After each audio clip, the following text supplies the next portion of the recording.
Now first off, let us start with the example.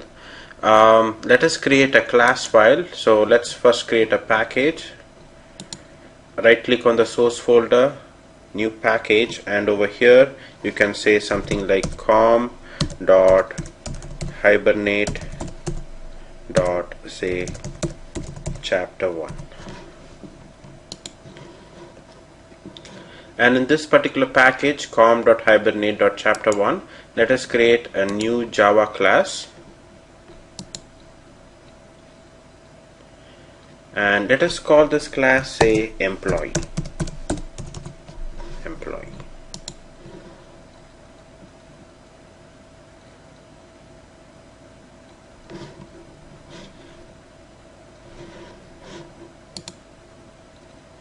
Now in this employee class, I'm going to have, say, two data, that is private int, say like employee ID, and private string employee name. So I'm going to have two data, private int employee ID and private string employee name, and let us go create the getters and setters. Right click, source, generate getters and setters, and over here select employee ID, employee name, and click OK.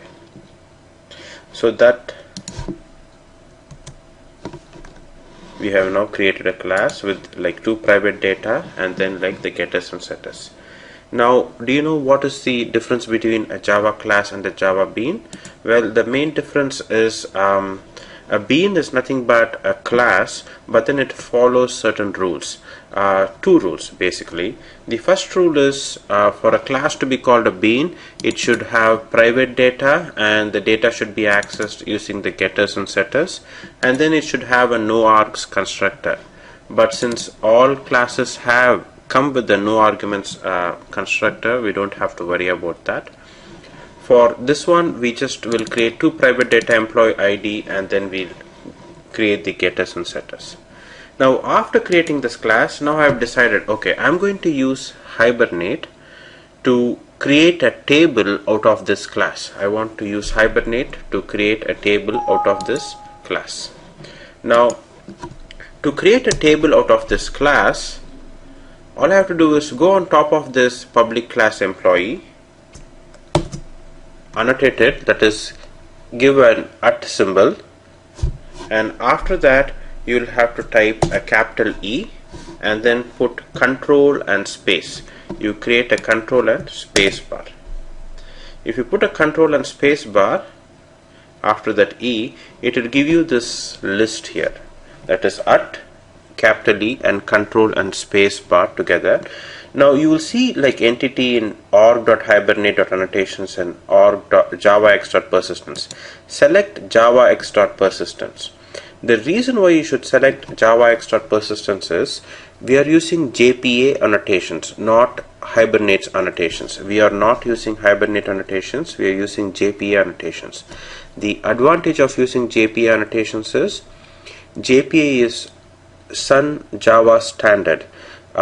So what happens is tomorrow, if Hibernate is no longer popular and some other ORM tool is becoming popular like TopLink or iBatis, we can keep these class files as it is because they would be following JPA annotations too. So that is the industry standard.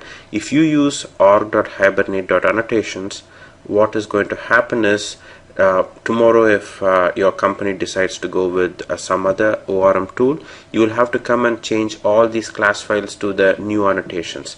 So the safe bet is use JPA annotations always. So javax.persistence.entity, that is the annotations. Now putting this annotation on top of the class, what it says is we are telling Hibernate, hey, this class, I want to create a table out of this class. I want to create a table out of this class. That's it. Now every class should have a primary key. Now to create a primary key, like I want this employee ID to be the primary key.